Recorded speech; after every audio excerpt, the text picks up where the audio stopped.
আসসালামু আলাইকুম। আমি মোহাম্মদ রেজাউল ইসলাম শিমুল। দেশপ্রেম এগ্রো ফার্ম থেকে বলতেছি। আর আমার স্যারের নাম হচ্ছে কাজী আবিদ লতিফ স্যার।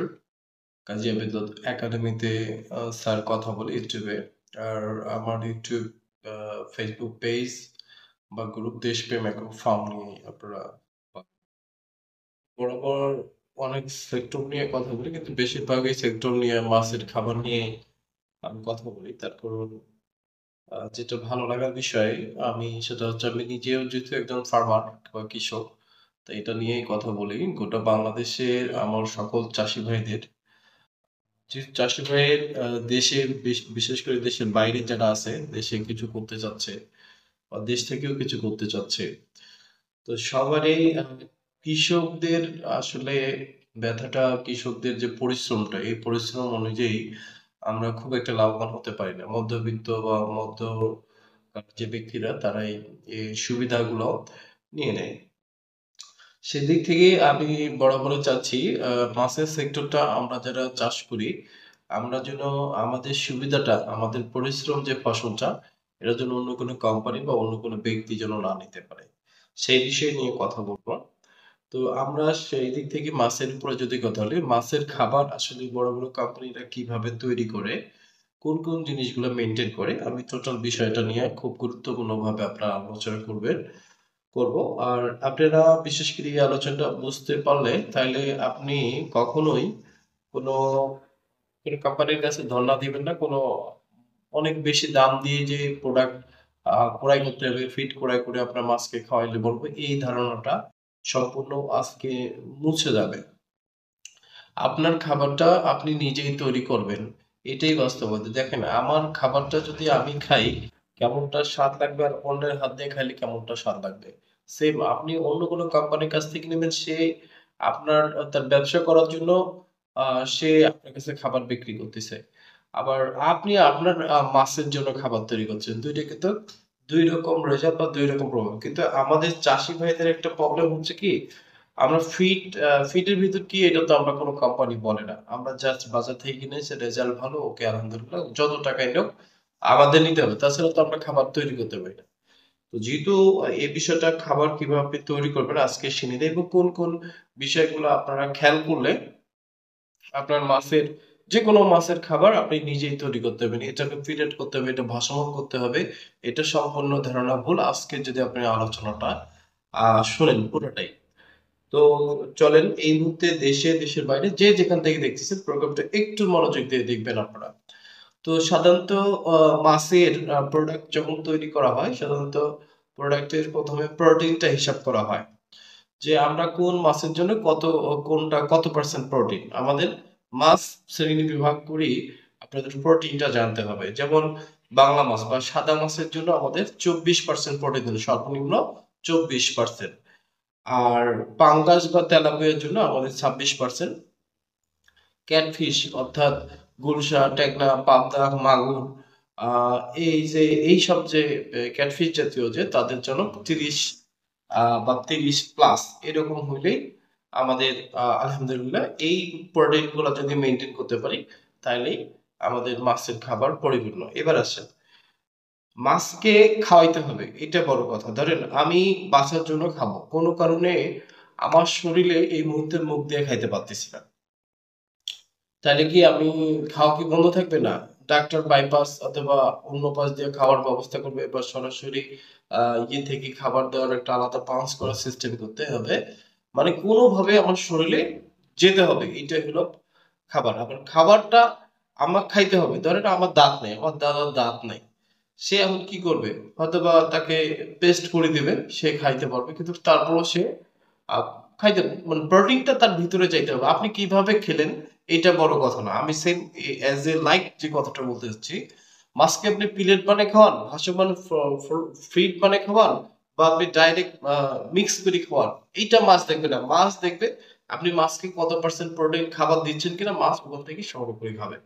আমার মনে হয় আমি যে সাবজেক্ট বা যে ফিলোসফিটা বোঝানোর চেষ্টা করতেছি, এটা আপনি মানে ক্লিয়ার। আপনি ভাসমান দিচ্ছেন, এটা গুরুত্বপূর্ণ না। আপনি ডুবন্ত খাবার দিচ্ছেন, এটা গুরুত্বপূর্ণ না। গুরুত্বপূর্ণ হচ্ছে যে আপনি মাছকে কত পার্সেন্ট প্রোটিন খাবার দিচ্ছেন। এটাই।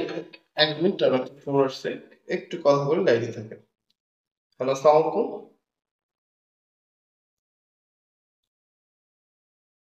অফিসে আছি, একটু কথা বলতেছি, পরে আপনার সাথে।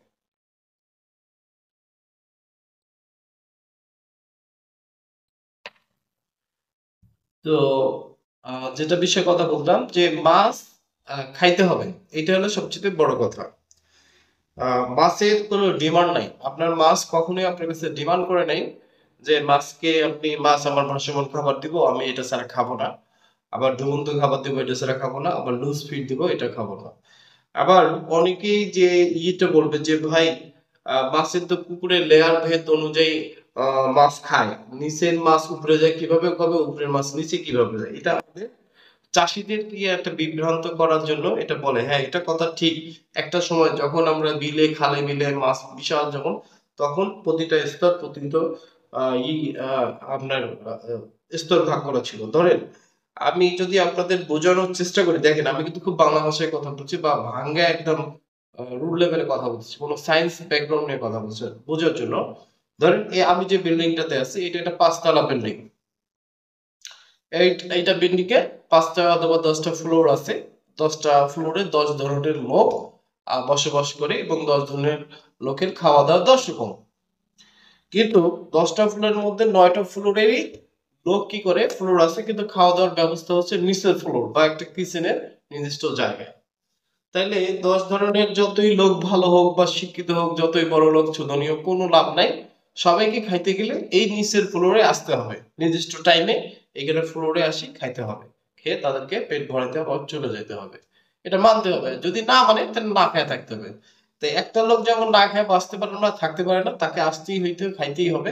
সেম আমাদের পুকুরে যদি হিসাব করি, পুকুরে যে প্রকারের মাছ হোক, যে রকম যে ধরনের যে শ্রেণীর মাছ হোক, পুকুরে যদি খাবার তলদেশে যায়, ওখানে সব ধরনের মাছ আসি খাবেই। এটা আপনি নিশ্চিত থাকেন, এটা নিয়ে কোনো ডাউট নাই। এটা আপনি সব ধরনের মাছই, লুজ খাবার হোক, আপনি মাছে খাবার তলায় গেছে, মাছ ওখানে যেয়ে খাবে। এটা নিয়ে কোনো টেনশন। মাছকে শুধু খাবার বিভিন্ন জায়গায় দিবেন, যাতে মাছটা একত্রিত মারামারি বা সব যেমন চাপাচাপি করে বা গোতাগুতি করে না খায়।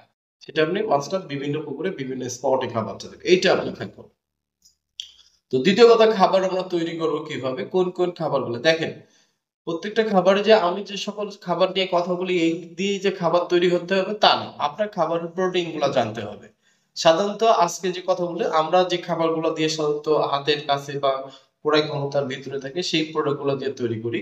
আপনার মাছের খাবার তৈরি করতে গেলে কয়েকটা জিনিস জানতে হবে। এক হলো মাছের যে সকল জিনিস, ফ্যাট লাগবে, কার্বোহাইড্রেট লাগবে, প্রোটিন লাগবে, এবং আপনার মাছের যে ইয়াটা আছে আপনার হলো তেল, আমাদের যে তেলটা, এই তেলটা আপনার লাগবে।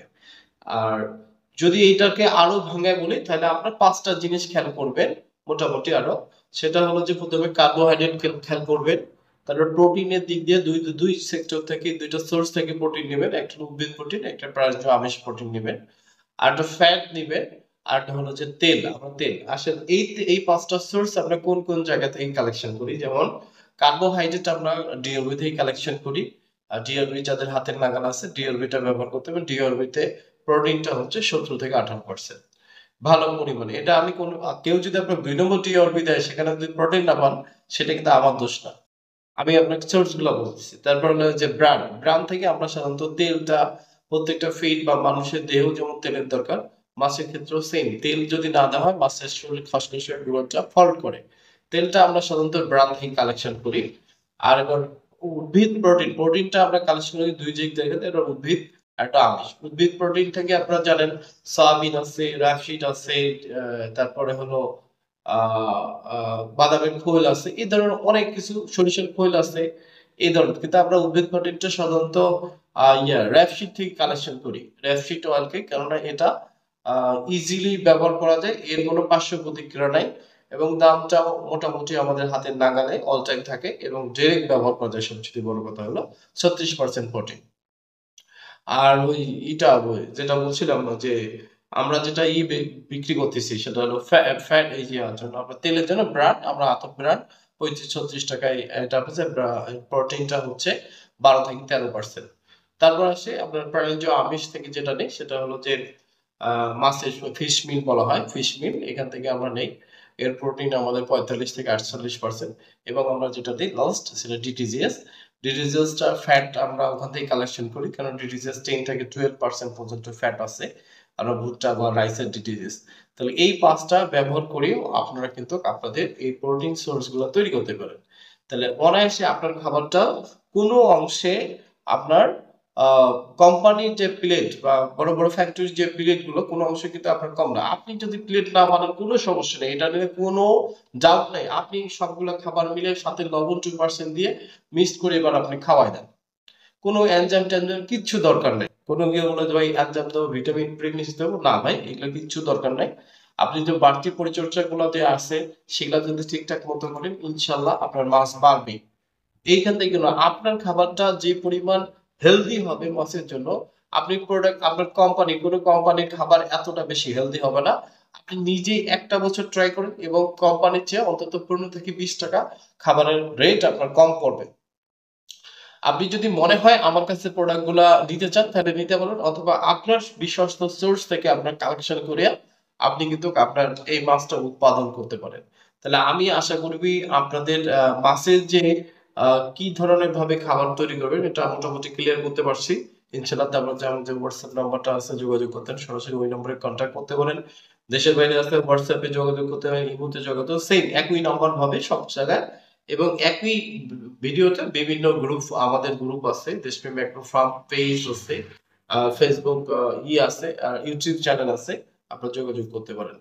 যদি কোনো প্রশ্ন থাকে আমার মেসেঞ্জারে দিতে পারেন অথবা হোয়াটসঅ্যাপ ইয়েতে দিতে পারেন, ইনশাআল্লাহ আমি প্রশ্নগুলো আপনাদের সঠিকভাবে উত্তর দেওয়ার চেষ্টা করি।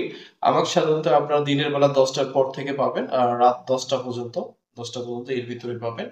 আর সাধারণত অনেক সময় বাইরে বাসায় থেকে আমার একটু নেটের প্রবলেম, হোয়াটসঅ্যাপ যোগাযোগ করলে আপনার সবচেয়ে ভালো হবে।